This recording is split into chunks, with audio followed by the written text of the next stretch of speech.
मंगलम भगवान वीरो मंगलम गौतमो गणी मंगलम कुंद कुंदार्यो जैन धर्मोस्तु मंगलम सर्वमंगलमांगल्यम सर्वकल्याणकारकं प्रधानं सर्वधर्माणां जैनं जयतु शासनम्। मैं नमो तीर्थनायक को, नमो ओंकार वाणी को, नमो उन कुंद प्रभु को जिन्होंने ओंकार धारण की। अहो उपकार जिनवर का, कुंद का दिव्य वाणी का, जिन कुंद ध्वनि दाता उन कहान स्वामी का। चिदानंदिक रूपाए जिनाए परमात्मने, परमात्म प्रकाशाय नित्यं सिद्धात्मने नमः।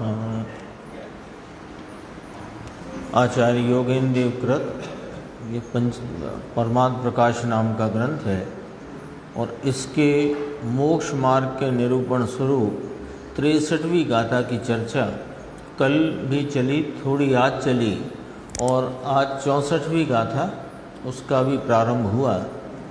63वीं गाथा में ये कहा कि एक शुद्ध उपयोग ही मुक्ति का कारण है।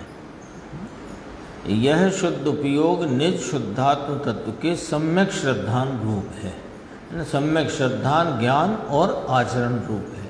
उसकी चर्चा थोड़ी कल रह गई थी, वहाँ से अपन देखते हैं। 378 पेज है, चर्चा गंभीर है और बहुत सरल है कि निज शुद्धात्म तत्व के सम्यक श्रद्धान यानी सम्यक दर्शन, इसका नाम है सम्यक दर्शन। कैसे होता है वह सम्यक दर्शन? कि निज शुद्धात्मा पूर्णानंद सहजात्म स्वरूप के सन्मुख होकर। कौन होगा सन्मुख?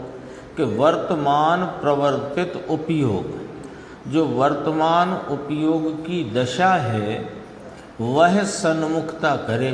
किसकी? यह जो निज शुद्धात्मा पूर्णानंद सहजात्म स्वरूप, इसके सन्मुख हो वह उपयोग। तो इसकी सन्मुखता उपयोग करे तो कैसे करे? है ना, पहले कहा सम्यक श्रद्धान वह सम्यक दर्शन है। निज शुद्धात्म तत्व का सम्यक श्रद्धान वह सम्यक दर्शन है। और ऐसे सम्यक दर्शन, सम्यक ज्ञान, सम्यक चारित्र रूप जो शुद्ध उपयोग की वृत्ति, प्रवृत्ति, व्यापार है, एक वह ही मुक्ति का कारण है। तो कहा ये सम्यक दर्शन जो है कैसे हो? पहला प्रश्न कि निज शुद्धात्मा पूर्णानंद सहजात्म स्वरूप के सन्मुख होने से होगा। कौन सन्मुख होगा? कि वर्तमान अपना उपयोग उसको सन्मुख हो। तो कैसे हो? क्योंकि अनादि से ये उपयोग तो बहिर्मुखता में बाह्य वस्तुओं को विषय बनाकर प्रवर्तता आया है। अब बाहर में प्रवर्तते उपयोग को अंदर में वह परिणमित हो इस सहजात्म स्वरूप पूर्णानंद ज्ञायक भगवान की सन्मुखता करे। तो कैसे करे?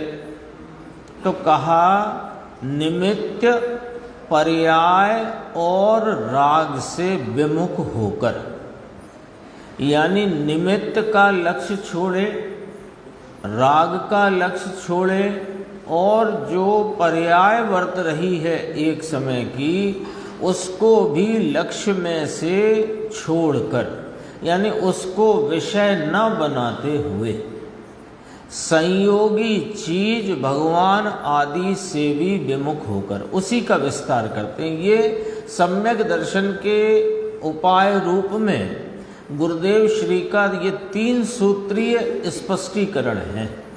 निमित्त से, राग से और एक समय की पर्याय से लक्ष्य छोड़कर ज्ञायक भगवान अपने चैतन्य पूर्णानंद का लक्ष्य करो।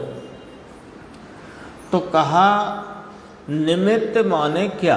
3 चीजें ली ना, निमित्त, राग और पर्याय, 3 बातें कही। जो जिनका लक्ष्य छोड़ना है, उनके लक्ष्य छूटने से क्या होगा कि वर्तमान उपयोग जब उनके लक्ष्य में नहीं होगा तो वह इस पूर्णानंद को लक्ष्य करेगा। तो पूर्णानंद के लक्ष्य में जो सम्यक श्रद्धान, सम्यक संचेतन और स्वरूप में लीनता हुई, उसी का नाम शुद्ध उपयोग है और एक वही मुक्ति का कारण है। पूर्व में गाथा आई ना कि कौन से क्या होता है ना। 5 गति का वर्णन आया कि पाप आदि भावों से नरक त्रियंच, पुण्य भाव से देवादिक, मिश्र भाव से मनुष्य और शुद्ध उपयोग से मुक्ति नाम पंचम गति की प्राप्ति होती है ना। उसी में अब ना ये मुक्ति के उपाय संबंधी बात यहाँ आई।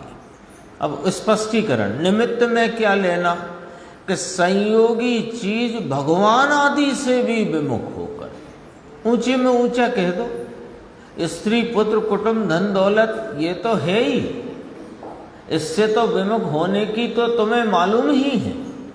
लेकिन पंच परमेष्टि अरहंत सिद्ध परमात्मा भगवान जो स्वयं साक्षात आनंद स्वरूप भाव में सादि अनंत काल रूप से परिणम रहे हैं, उनका भी लक्ष्य छोड़कर आ गया।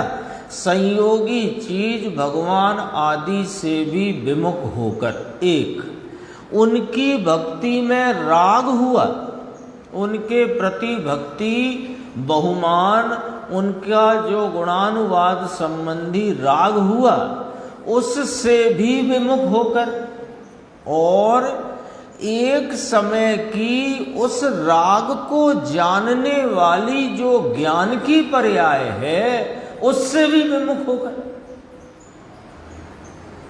ये 3 सूत्र आए, गुरुदेव ने निकाले कहाँ से कि समय सार जैसे महापरमागम को उन्होंने समझो उसको 19 बार तो सभा में पढ़ा, सभा में 19 बार, और कितने ही अनेकों बार अपने स्वयं की स्वाध्याय में पढ़ा, और उसमें जो 11वीं गाथा आई मूल उसको याद करते, बाकी तो पूरे समय सार में दृष्टि का विषय ही खिल रहा है। जैसे सरोवर में कमल ही कमल खिल रहे हैं, ऐसे यह समय सार में सब पूरे समय सार में एक दृष्टि का विषय ही खिल रहा है। तो 11वीं गाथा में कहा कि सब ही व्यवहार अभूतार्थ है और भूतार्थ सत साहिब की दृष्टि से सम्यक दर्शन होता है। तो व्यवहार में क्या क्या लिया, तो ये सब आ गया, व्यवहार में सब आ गया। निमित्त भी परवस्तु है, निमित्त परवस्तु है, तो वो परवस्तु में गई, और उसके निमित्त माने सब आ गए, पंच परमेष्टि भगवान अरहंत सिद्ध आदि सब, और उनके प्रति लक्ष्य जाने से उत्पन्न होता हुआ शुभ राग, क्योंकि भगवान के प्रति लक्ष्य जाएगा तो कौन सा राग उत्पन्न होगा, शुभ राग। तो वो जो शुभ राग है वो भी 11वीं गाथा में असद्भूत व्यवहार में डाला, उसमें बुद्धि पूर्वक का उपचरित में और अबुद्धि पूर्वक का अनुपचरित में। ख्याल कराते हैं थोड़ा, अपनी चली हुई है चर्चा तो। और वहाँ पर 2 और व्यवहार आए, व्यवहार के 4 प्रकार कहे गए हैं अध्यात्म में मुख्यतया, कि सद्भूत व्यवहार, असद्भूत व्यवहार, सद्भूत व्यवहार। असद्भूत के दो भेद, उपचरित अनुपचरित। सद्भूत के दो भेद, उपचरित अनुपचरित। तो व्यवहार सभी अभूतार्थ है, तो सीधी बात आ गई, चारों प्रकार का व्यवहार अभूतार्थ है। ठीक है ना। अभूतार्थ है माने वह लक्ष्य में लेने लायक नहीं, मेरी चीज नहीं, मैं पना करने लायक नहीं, एकत्व करने जैसा नहीं, है ना। तो अब क्या है कि जो निमित्त हैं वे तो परवस्तु हैं, और जो अपनी परिणति में होता हुआ उन निमित्तों के लक्ष्य से, तो यहाँ तो अपन प्रशस्त निमित्ती ले लो, तो प्रशस्त निमित्तों के लक्ष्य में उत्पन्न होने वाला शुभ राग वो काय में डाला गया है? आचार्य भगवंतों की निरूपण में कहाँ डाला? कि असद्भूत व्यवहार में, बुद्धिपूर्वक का ख्याल में, बुद्धिपूर्वक माने ख्याल में आता हुआ उपचरित असद्भूत व्यवहार, जो ख्याल में नहीं आ रहा किंतु परिणति में प्रवर्तित है, ऐसा अबुद्धिपूर्वक का अनुपचरित असद्भूत व्यवहार। अब कहा कि सद्भूत व्यवहार क्या? कि वो जो राग चल रहा है ना पर्याय में, उसको जानने की वो पर्याय कि ये राग को जानती है, वो ज्ञान की पर्याय उपचरित सद्भूत व्यवहार है। वो राग चल रहा है ना, वो निमित्त तो परवस्तु है, अरिहंत सिद्ध आदि, और उन अरिहंत सिद्ध को विषय बनाकर वर्तता जो ज्ञान उपयोग, तो ज्ञान उपयोग वहां वर्ता, तो परिणति में क्या खड़ा हुआ? चारित्र के विकार रूप शुभ राग, और वो शुभ राग तो गया असद्भूत व्यवहार में, और शुभ राग को जानने वाली जो ज्ञान की पर्याय है वो है उपचरित सद्भूत व्यवहार। कि ये ज्ञान राग को जानता है। बहुत बारीकी से समझना, चूंकि यहाँ ये 3 पॉइंट आए हैं तो अपन उस बात को विचार में ले सकते हैं। राग को जानता हूं, ठीक है ना, राग को जानना। देखो जानना ये मैं जानने वाला, ज्ञान वह आत्मा, ये अनुपचरित सद्भूत व्यवहार।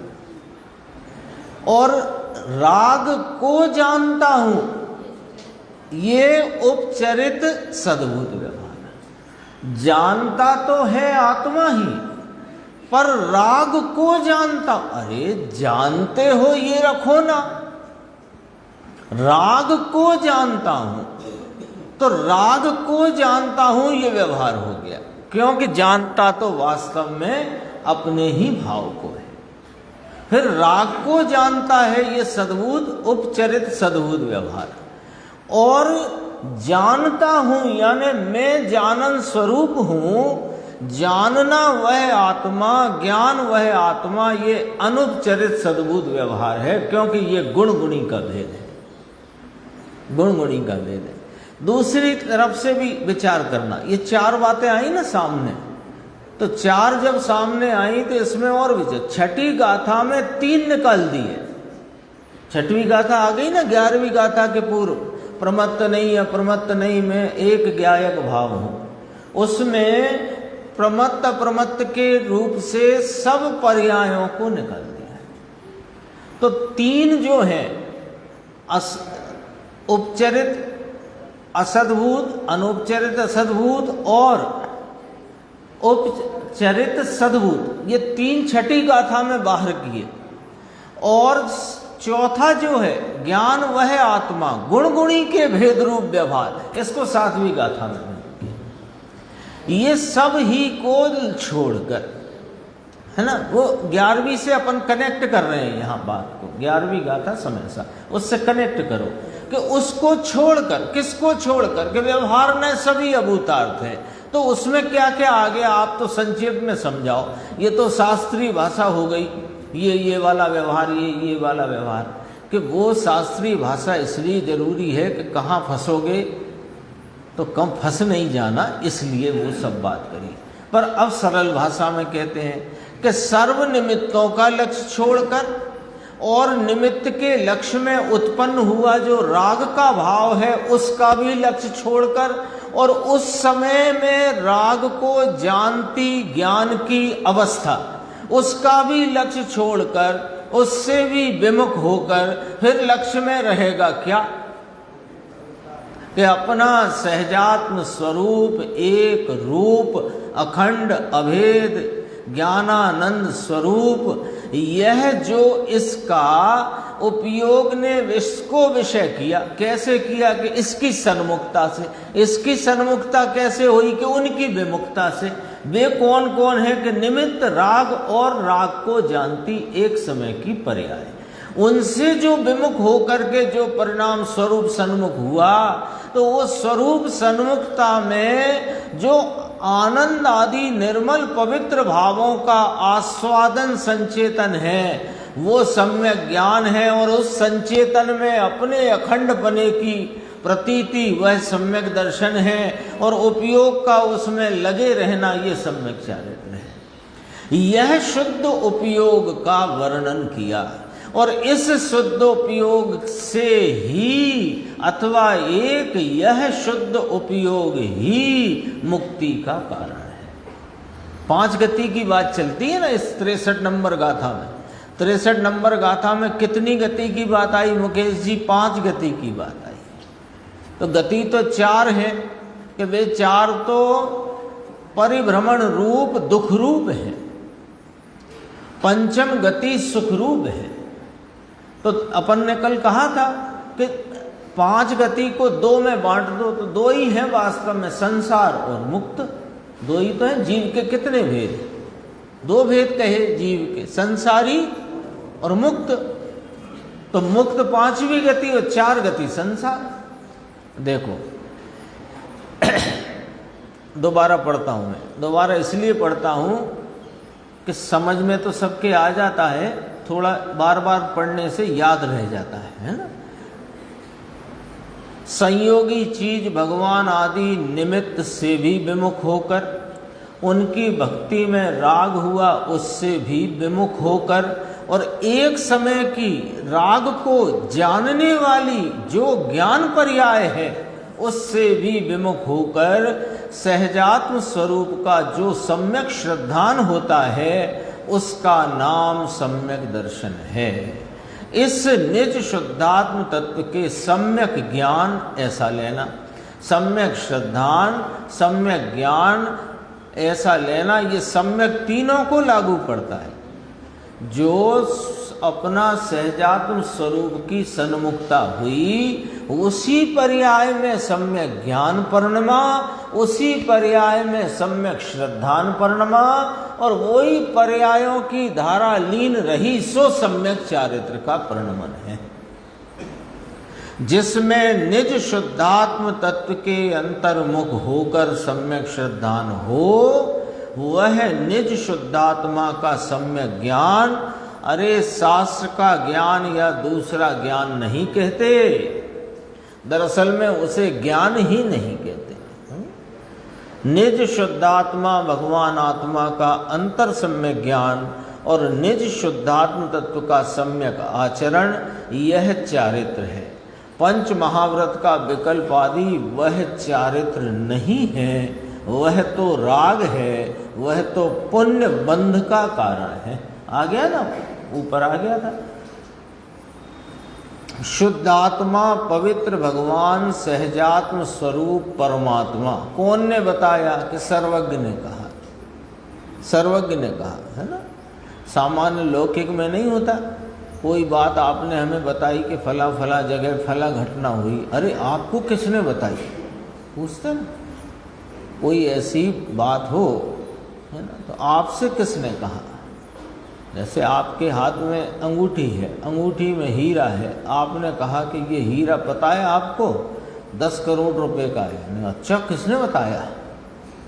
किसने कहा 10 करोड़ का? अरे वो एक जौहरी है बम्बई के बहुत बड़े, उनने एक बार देखा और देख के कहा कि 10 करोड़ तो मुझसे ले जाओ। तो हमें तो अब किसकी साक्षी रखी आपने? उस बड़े जौहरी की, जिसका प्रतिदिन का ये व्यापार है। ऐसे सर्वज्ञ की साक्षी से कहते हैं आचार्य परमात्मा। सर्वज्ञ कौन है? कि जो वीतरागी है ना, और सर्वज्ञ है जो सबको जानते हैं, कैसे? अपनी एक समय की अवस्था में, और राग का जिनके काम नहीं। जवेरी को तो हो भी सकता है, होता ही है, हो भी सकता है, क्या होता ही है।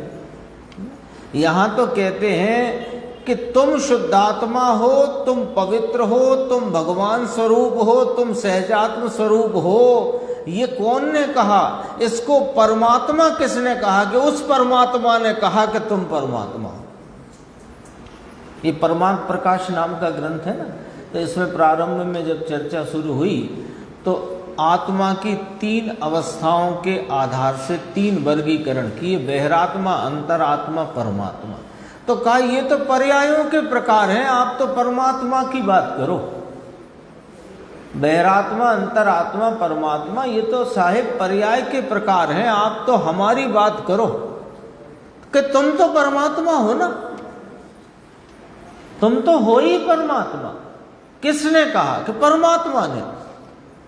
परमात्मा ने कहा कि तुम परमात्मा हो। आता नहीं हूँ, सुबह सुबह सोनगढ़ में भी चलता हूँ, परमात्मा छू एवो निर्णय कर, एवो नक्की कर, एवो अनुभव कर। मैं परमात्मा हूँ ऐसा नक्की करो, निर्णय करो और अनुभव करो। तो कहा कि साहिब आप परमात्मा हो, पहले ये तो नक्की करने दो। तो परमात्मा ने कहा कि पहले तुम ये नक्की करो कि मैं परमात्मा हूं, तब तुझे ये नक्की होगा कि मैं परमात्मा हूं। तो ये परमात्मा सर्वज्ञ ने कहा, किसको? हम सबको, है ना। आता नहीं 72 गाथा समय सार, भगवान आत्मा 3 बार पुकारा आचार्य अमृतचंद देव ने। यहां परमात्मा पुकारते हैं। ऐसे सहजात्म स्वरूप में आचरण करना, स्वरूप में रमना, स्वरूप में जमना, इसका नाम आचरण और चारित्र है। भाई बात बात में अंतर है। ये कहे पंच महाव्रत और समिति गुप्ती, ये चारित्र है कि ना, वे तो बाहर के सब विकल्प हैं, और विकल्प को चारित्र नहीं कहा जाता।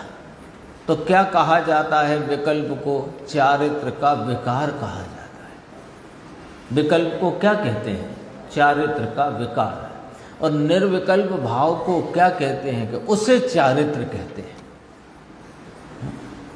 तो कहा तो है शास्त्रों में, नहीं कहा 5 महाव्रत समिति गुप्ती 13 प्रकार का चारित्र होता है मुनिराज को, नहीं कहा। अरे वह व्यवहार से कहने में आया है नहीं, व्यवहार से कहने में आया है। तो व्यवहार से तो है ना। अरे व्यवहार से तो है ना कैसे करते हो? व्यवहार तो खुद ही कहता है कि है नहीं। अपने को ऐसा बहुत लगता है ना, अच्छा व्यवहार से तो है ना। अरे व्यवहार से तो है ना कैसे कह सकते हो? व्यवहार तो खुद कह रहा है कि ऐसा है नहीं। जो कह रहा है कि ऐसा है नहीं, उससे है। अब बताओ ये कौन सी बात हुई? देखो 2 पंक्ति हैं बीच में, फिर नीचे की बात अपन पूरी करते हैं। सहजात्म स्वरूप निज का सम्यक रूप, सम्यक आचरण रूप। क्या कहते हैं ये? कि यह शुद्ध उपयोग कैसा है?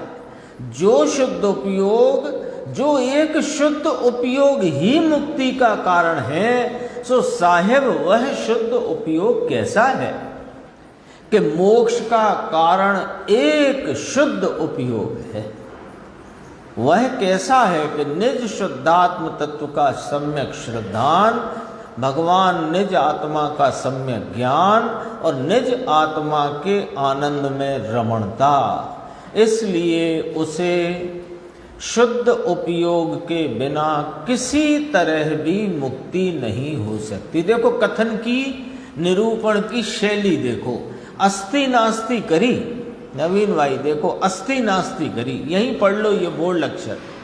मोक्ष का कारण एक शुद्ध उपयोग है, उसे कहा, बताया, अस्ति कही, और फिर कहा शुद्ध उपयोग के बिना किसी तरह भी मुक्ति नहीं हो सकती। तो ये क्या हुआ कि ये बात में वजन हुआ। बात में वजन हुआ, है ना। ऐसे कोई घी लेने गया तो उसने कहा कैसा है घी, कि साहब 700 रुपये किलो है। अच्छा, तो है तो बराबर ना, कि हाँ एकदम असली घी है, कोई मिलावट नहीं। अरे हमने तुमसे कब पूछा था मिलावट का? तो कहा कोई मिलावट नहीं कहकर उसने उसकी असली पने पर वजन दिया। ऐसे यहाँ पर जो जैसे मिलावट नहीं ऐसा कहकर वजन क्यों दिया? क्योंकि जगत में, बाजार में बहुत मिलावट चल रही है, इसलिए उसने कहा। ऐसे ही इस लोक में, जगत में शुभ उपयोग से मोक्ष होगा, धीरे धीरे होगा, परंपरा से होगा, इस प्रकार की चर्चा बहुत चलती है। इसलिए आचार्य भगवान ने यह कहा कि मोक्ष का कारण एक शुद्ध उपयोग है, और शुद्ध उपयोग बिना किसी तरह भी मुक्ति नहीं होती। यहाँ तक 381 पे आते हैं अपन। बीच में गुरुदेव ने आज फिर तीसरी गाथा याद की थी, है ना, एक द्रव दूसरे द्रव को स्पर्श नहीं करता। देखो यहाँ पर जरा सा देख चलते हैं ना। मैसूर पाक की बात आई थी तो वो मुमुक्षु ने कहा मैसूर पाक तो साहब बहुत अच्छा लगता है। तो क्या अच्छा क्या लगता, तूने कभी स्वाद लिया ही नहीं है मैसूर पाक का अनादि से। अरे कैसे कहते हो आप, हैं? हमारे तो घर में बिल्कुल बढ़िया बना और हमने बहुत खाया, हम तो बचपन से ही खाते हैं। अरे तुम खाते वाते कुछ नहीं, उसका स्वाद भी नहीं लिया होता। क्या स्वाद लिया कि उसकी तरफ लक्ष्य करके जो राग उत्पन्न हुआ कि ये ठीक है, बस उस राग का स्वाद लिया है। क्यों नहीं लिया हमने स्वाद मैसूर पाक का? क्योंकि एक द्रव्य दूसरे द्रव्य को कभी स्पर्श ही नहीं करता। इस संदर्भ से तीसरी गाथा गुरुदेव ने याद की थी। अपन आते 381 पे। देखो यहाँ कहते हैं, थोड़ी चर्चा है, समझने के लिए अच्छी है। देखो, इसलिए इस शुद्ध उपयोग के बिना किसी तरह भी मुक्ति नहीं हो सकती। यह शुभ उपयोग करते करते धर्म होगा और मुक्ति होगी, ऐसा 3 काल में नहीं है, कभी नहीं होगी। ये सारांश जानो। इतना निरूपण किया ना ये दूसरे अधिकार में, इसका सारांश जानो। ये शास्त्र का सारांश है। ये शुभ भाव से कभी धर्म नहीं होता और मुक्ति नहीं होती। तो मुमुक्षु ने कहा साहब परंपरा से तो होती है ना। बहुत जगह आया, जैसेन स्वामी की टीका में आता है, और भी स्थानों पर, और भी अनेक आचार्यों द्वारा कहा जाता है कि व्यवहार परंपराएं मोक्ष का कारण है। इसी में ही कहा अभी पूर्व की गाथाओं में। तो परंपरा से तो माने कि परंपरा से भी उसे नहीं होती। किसे नहीं होती?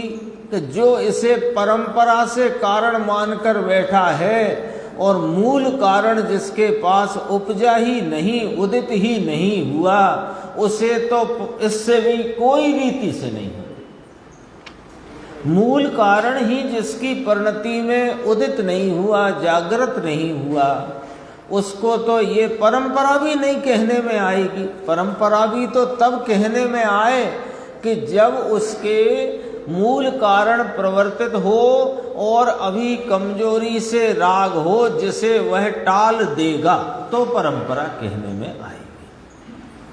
वह तो सम्यक दृष्टि को शुभ से भिन्न इस पवित्र स्वरूप का अनुभव हुआ है, उस सम्यक दृष्टि को जो पुण्य पाप राग आदि से भिन्न अपने वीतराग स्वरूप का आस्वादिया है और उसका श्रद्धानी है, उसमें आचरण करने वाला है, उसे जो पुण्य होता है वह परंपरा यानी कि उसका भी वह नाश करता है।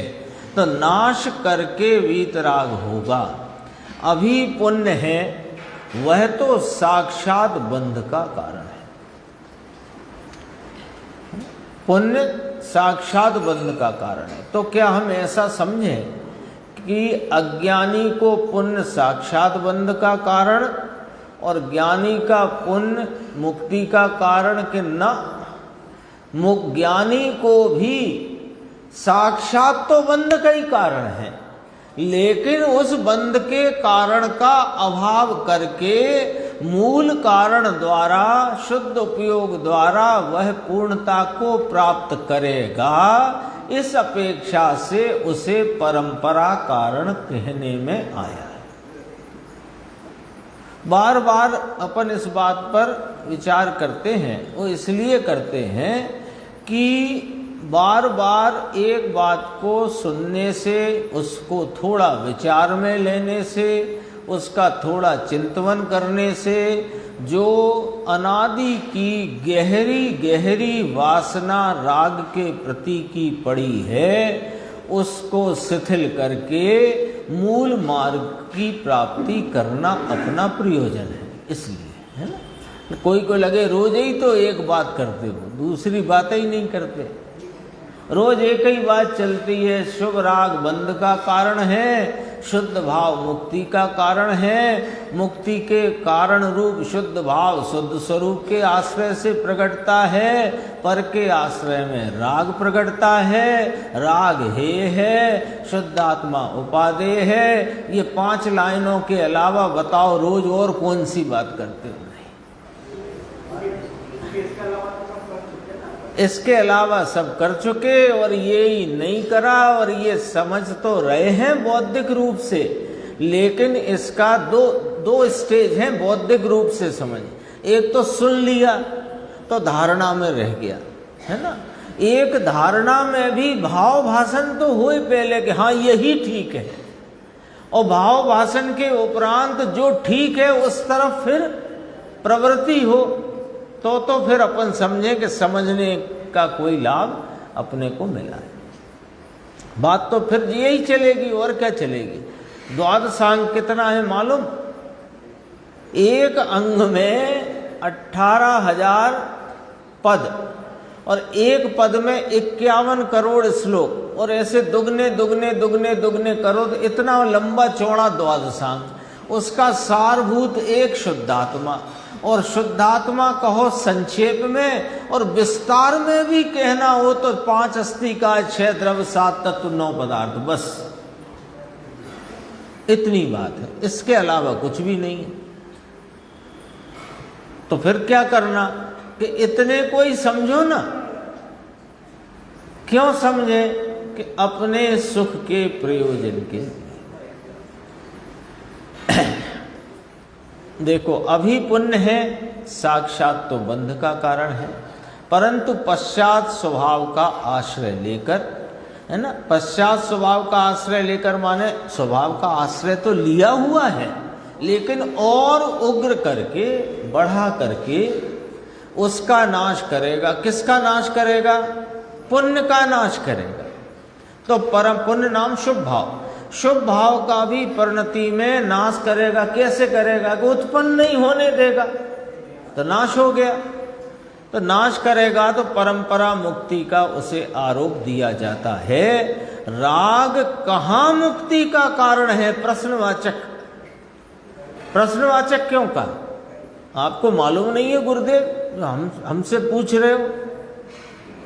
तुमसे पूछ नहीं रहे भाई, तुम्हें प्रश्न रूप से तुम्हारे सामने रखी है बात, तुम विचार करो और स्वयं को स्वयं जवाब दो।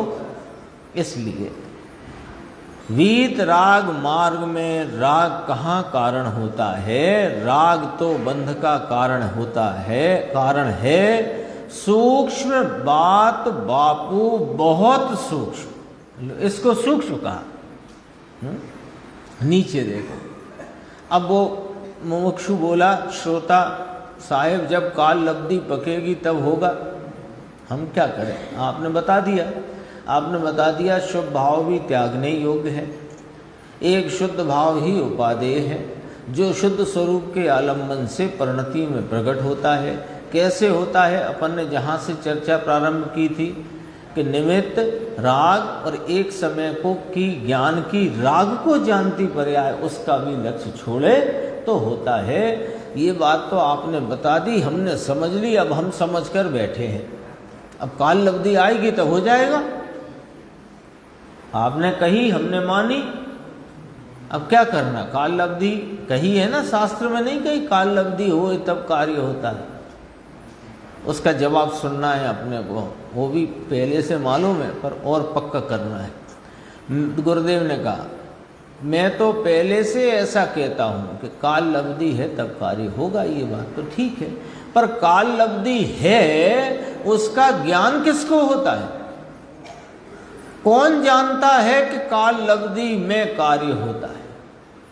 कि काल लब्धि है, काल लब्धि है, ऐसा ऐसे बोलते रहना है, माला जपना है, काल लब्धि में होगा, काल लब्धि में होगा, काल लब्धि में होगा, अथवा प्रमाद में बैठना है, काल लब्धि आएगी तब होगा।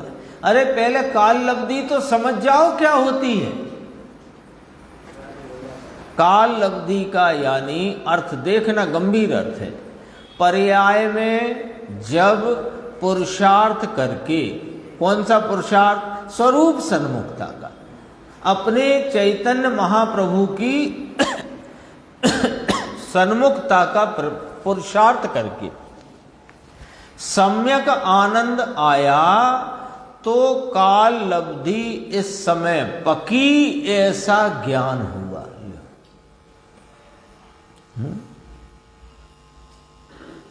ऐसा होता है ना। एक उदाहरण देते हैं, जो यहाँ कहना चाहते हैं, ये तो तात्विक बात है, उदाहरण लौकिक है।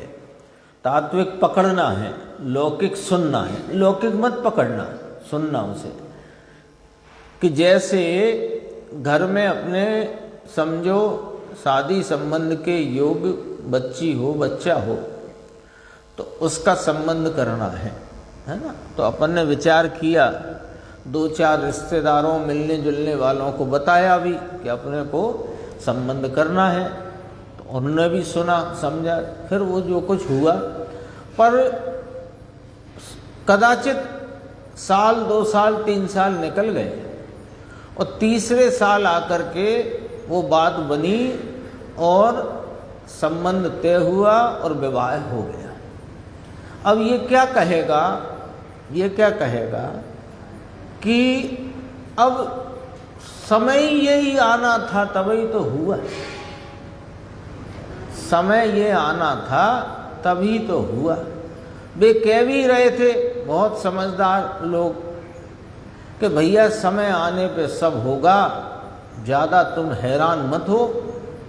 ऐसा कहते भी थे जो समाज के या परिवार के, कुटुंब के रिश्तेदारों में बुजुर्ग समझदार हैं, अनुभवी, वे कहते भी थे कि भैया ज़्यादा हैरान परेशान मत हो, जब समय आएगा तब स्वतः सब हो जाएगा। ऐसा कहते भी थे। तो फिर मुझे बताओ, जब वे बुजुर्ग ऐसा कहते थे तो तुमने कौन से दिन प्रयास रोक दिया था? और हुआ भी तभी है जब समय आया है। 3 बातें आ गई इस पूरे घटनाक्रम में। 3 वर्ष, 3.5 वर्ष, 3.25 वर्ष जब भी संबंध हुआ, जो विवाह हुआ, वो हुआ कब के? अपने समय पर हुआ। नोट कर लो। इसके पहले जब 3 साल से प्रयासरत थे और 2-4 साल पहले से घर के बुजुर्ग, अनुभवी, तजुर्बेदार लोग कहते थे कि भाई ज़्यादा चिंता मत करना, जब समय आएगा तब होएगा, ये पहले भी कहते थे। फिर तुमने क्या उनकी बात सुनकर फिर आराम से बैठे रहे थे क्या?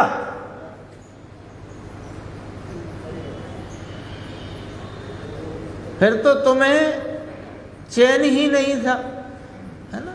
कोई रिश्तेदार के रिश्तेदार के रिश्तेदार के रिश्तेदार का फोन आया और रात के बज रहे हैं 11, सोने का समय है कदाचित। अब वो उसी समय जिस रिश्तेदार के रिश्तेदार का फोन था, उसी रिश्तेदार को फोन लगाए कि ये फला फला जगह से खबर आई है, क्या है ये बताओ तो सही, होता है कि नहीं होता है। सुबह तक का इंतजार ना करें। और यहां कहे कि जब काल लब्धि आई होएगा, तो भाई साहब काल लब्धि नहीं, लेकिन काल लब्धि में किसको होगा कि जिसने पुरुषार्थ किया है और जब कार्य हुआ तो काल लब्धि पकी, ऐसा जानने में आया। देखो अब पढ़ो इसको, दृष्टांत तो सुन लिया।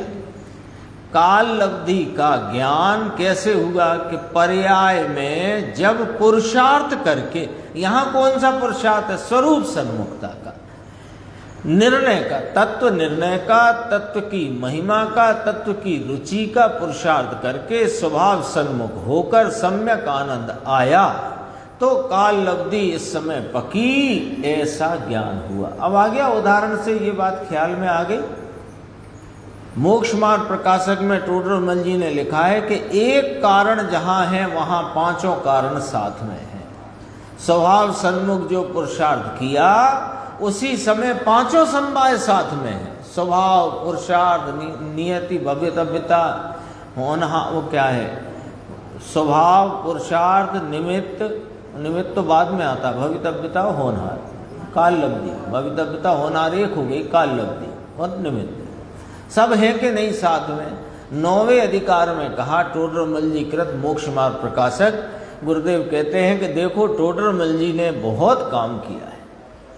टोडरमल जी ने आचार्यों के हृदय खोल दिए हैं, अंतरंग में से सारी चर्चा उन्होंने बाहर की है। इसके बाद अपन 386 पेज पे 64वीं गाथा जो आज प्रारंभ हुई, इसको देखते हैं। देखो, वंदणु निंदणु पड़िकमणु पूर्ण हम कारणु जीण करई करावई अणमणई एक विराणिण तेण। वंदन निंदन प्रतिक्रमण यह पुण्य बंध के कारण है, अतः न ज्ञानी करे कराए अनुमोदन भी नहीं करे। वंदन निंदन प्रतिक्रमण यह पुण्य बंध के कारण है ना। संक्षेप करो, वंदन है ना, निंदन माने आलोचना जिसे कहते हैं व्यवहार से, अपने अशुभ कर्मों की निंदा। तो वंदन निंदन प्रतिक्रमण ये बंध के कारण है। कौन सा बंध? के पुण्य बंध, ऐसे बंध के कारण है।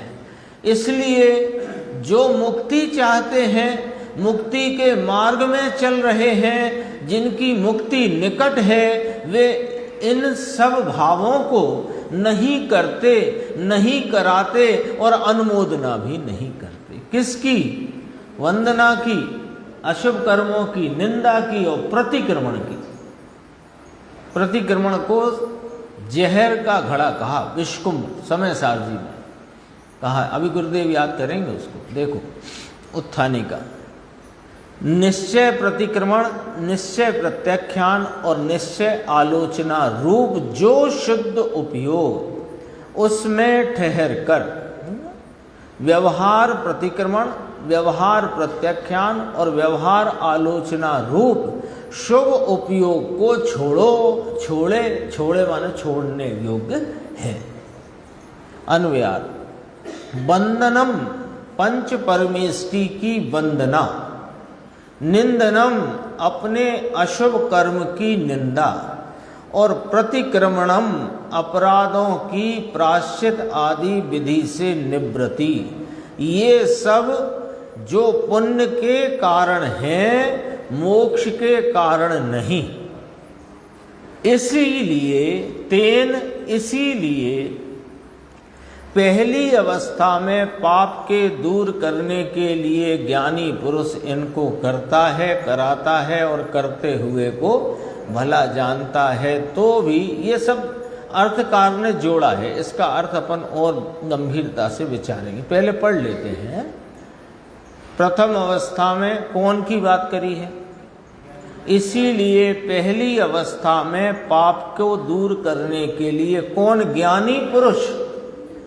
इनको माने वंदनम निंदनम प्रतिक्रमणम, इनको करता है, कराता है और करते हुए को भला जानता है, तो भी निर्विकल्प शुद्ध उपयोग अवस्था में ज्ञानी जीव इन तीनों में से एक भी ना तो करता है, न कराता है और ना करते हुए को भला जानता है।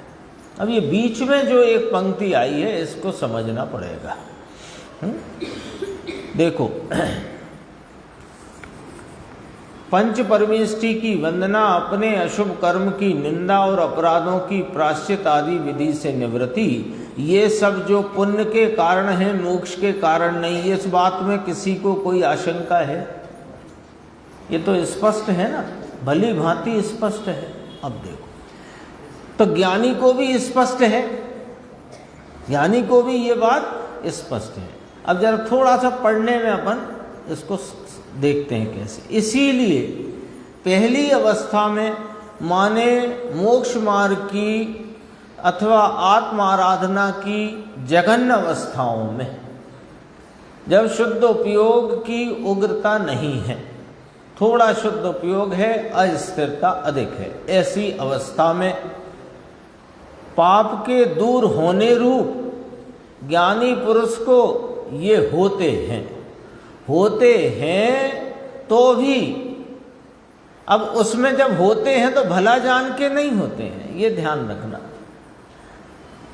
और ये करूं ऐसे कर्तव्य रूप भी नहीं होते। ये तो अर्थकार ने थोड़ी बात को डाला है कि करता है, कराता है और करते हुए को भला जानता है। ये मैं नहीं कह रहा हूं, मैं कोई अर्थ का नया अर्थ नहीं निकाल रहा हूं, ये गुरुदेव ने निकाला है, उसको बता रहा हूं आपको, है ना। ये बात यहाँ से भी पढ़ सकते हैं, क्योंकि मैंने फिर पूरी संस्कृत टीका भी पढ़ी, फिर गुरुदेव का तो पढ़ा ही है। देखो, वंदनम निंदनम प्रतिक्रमणम पुण्यस्य कारणम एन करोति कार्यति अनुमन्ते एकम अपि ज्ञानी नातेन, इतनी बात है। करोति कार्यति अनुमन्यते, करना, कराना और अनुमोदना, एकम अपि, एक भी, ज्ञानी न तेन, ज्ञानी उनको नहीं करता। लिखा है कि नहीं लिखा? और जब अपन इसका भावार्थ पढ़ेंगे तब भी स्पष्ट हो जाएगा। ये तो तेन शब्द में इतना जोड़ करके बात की। तो निर्विकल्प शुद्धोपयोग अवस्था में माने शुद्धोपयोग ही एक मुक्ति का कारण है। पूर्व की गाथा से चलेंगे कि नहीं चलेंगे अपन? तो निर्विकल्प शुद्धोपयोग अवस्था में ज्ञानी जीव एकम अपि न करोति। अब आ गई ना बात, तेन इससे जोड़ो, तेन एकम अपि न करोति कार्यति न अनुमन्ते, आ गया। ज्ञानी जीव इन तीनों में से एक भी ना तो करता है, न कराता है, न करते हुए को भला जानता है। टीका देखते हैं, देखो, केवल शुद्ध स्वरूप में जिसका चित्त लगा हुआ है, ऐसा निर्विकल्प परमात्म तत्व की भावना के बल से, भावना माने परिणमन, एकाग्रता, उससे उपजी हुई शुद्ध परिणति और शुद्ध उपयोग, दोनों आत्माराधना में दोनों लेना। तो उसके बल से देखे, सुने और अनुभव किए भोगों की वांछा रूप जो भूतकाल के रागादि दोष, उनको दूर करना, वह निश्चय प्रतिक्रमण है। लो, निश्चय प्रतिक्रमण माने यथार्थ प्रतिक्रमण, वास्तविक प्रतिक्रमण किसे कहा है ना, कि अपने परमात्म तत्व की एकाग्रता के द्वारा वे रागादि दोष जो भूतकाल के थे उन्हें दूर किया, है ना। इस संबंध में याद होगा, अभी चर्चा बहुत विस्तार से सोनगढ़ में आई थी। 387 से 389 गाथा सर्व विशुद्ध ज्ञान अधिकार की गुरुदेव की चलती थी ना। मैं संक्षेप में उसको बोल देता हूँ, समय बहुत कम है, कल होगा तो उसका विस्तार करेंगे। संक्षेप में इसलिए जिन्होंने सुनी है तो याद होगी थोड़ी सी, और फिर अपन कल विस्तार भी करेंगे। ये समझना है, इतना ऊपर की 5 पंक्तियाँ। एक चैतन्य तत्व में, एक अपने ज्ञायक भगवान में जो उपयोग लगा, तो उपयोग लगा तो वर्तमान में राग ना हुआ। जब उपयोग शुद्ध उपयोग में जुड़ा, इसमें एकाग्र हुआ, इसमें ही लगकर आचरण चारित्र हुआ, अथवा उसमें वो लीन हुआ, तो लीन हुआ तो उस समय क्या नहीं हुआ? राग नहीं हुआ। राग कौन है? कि पूर्व कर्म का उदय का निमित्त है, ऐसे बेभाव है। जीव के रागादि बेभाव हैं जिनमें भूतकाल के कर्म का उदय निमित्त है। ठीक है ना? तो वे वर्तमान रागादि भाव जो कि पूर्व कर्म के कार्यभूत हैं, अब याद आएगा, पूर्व कर्म के कार्यभूत हैं। तो जब कार्यभूत कार्य परिणति में ही नहीं हुआ, तो भूतकाल के कर्मों से प्रतिक्रमित हो गया। बहुत सुंदर चर्चा है ये ना। चाहो तो 387 से 389 गाथा पढ़ना, तो उसमें ये सब अर्थ मिलेगा अपने। क्या हुआ? वर्तमान उपयोग, और कहीं नहीं जाना, भूतकाल में नहीं जाना है, भविष्य में नहीं जाना है, वर्तमान में ही वर्तमान उपयोग। इस निरंतर वर्तमान तत्व का जिसने आलम्बन एकाग्रता करी, तो परिणति में क्या उत्पन्न नहीं हुआ? राग उत्पन्न नहीं हुआ। राग कौन भाव, कौन सा भाव है? कि राग वह भाव है जिसमें भूतकाल में अज्ञान अवस्था में जो बांधे उपार्जित कर्म कहने में आते हैं ना, तो अज्ञान अवस्था में उपार्जित कर्म का उदय जिनका निमित्त है राग का, तो जब राग ही नहीं हुआ, तो जिनके कार्यभूत वो राग है, तो वे कार्यभूत भाव ही नहीं हुआ, तो कारण से प्रतिक्रमित हो गया। पूर्व कर्म के भूतकाल के कर्मों से प्रतिक्रमण हुआ। और वर्तमान में जब यह भाव अपने चैतन्य परमात्मा के आचरण में उसमें लीन है, तो राग उत्पन्न नहीं हुआ। तो वर्तमान में कोई ऐसा भाव ही नहीं हुआ जो कर्म का बंध करे या आश्रव करे। अभी बंध की बात आगे लेंगे। आश्रव ही नहीं हुआ तो आलोचना, निश्चय आलोचना। और चूंकि वर्तमान में राग उत्पन्न नहीं हुआ, यदि राग उत्पन्न होता तो राग का कार्यभूत जो आगामी कर्म है उसका बंध नहीं हुआ, तो आगामी कर्म का त्याग हो गया। ये प्रत्याख्यान हो गया। लो, एक परिणाम से 3 काम हुए। एक चैतन्य तत्व की आराधना में 3 काम हुए। भूतकाल के कर्मों से प्रतिक्रमित हो गया, वर्तमान के भाव से छूट गया, और आगामी कर्मों के से त्याग रूप रह गया। तो प्रतिक्रमण, आलोचना, प्रत्याख्यान तीनों एक परिणाम में है। इस एक परिणाम को ही 3 नाम से पुकारो। निश्चय प्रतिक्रमण, निश्चय आलोचना, निश्चय प्रत्याख्यान। यही बात यहाँ कही है। देखो, अनुभव किए भोगों की वांछा रूप जो भूतकाल के राग आदि दोष उनका दूर करना, वह निश्चय प्रतिक्रमण। वीत राग चिदानंद शुद्धात्मा की अनुभूति की भावना के बल से होने वाले भोगों की वांछा रूप रागादिक का त्याग। वर्तमान में राग का त्याग तो आगामी कर्मों का त्याग हुआ। वह निश्चय प्रत्याख्यान और निज शुद्धात्मा की प्राप्ति के बल से वर्तमान उदय में आए, जो शुभ अशुभ के कारण हर्ष विषाद आदि अशुद्ध परिणाम, उनको निज शुद्धात्म द्रव्य से जुदा करना, जुदा जानना, जुदा मानना, जुदा अनुभवना। हर्ष, शोक, राग, द्वेष आदि रोचक अरोचक भाव वे मैं नहीं हूं, ऐसा अपने को उनसे भिन्न अनुभव करना, जुदा करना, वह निश्चय आलोचन।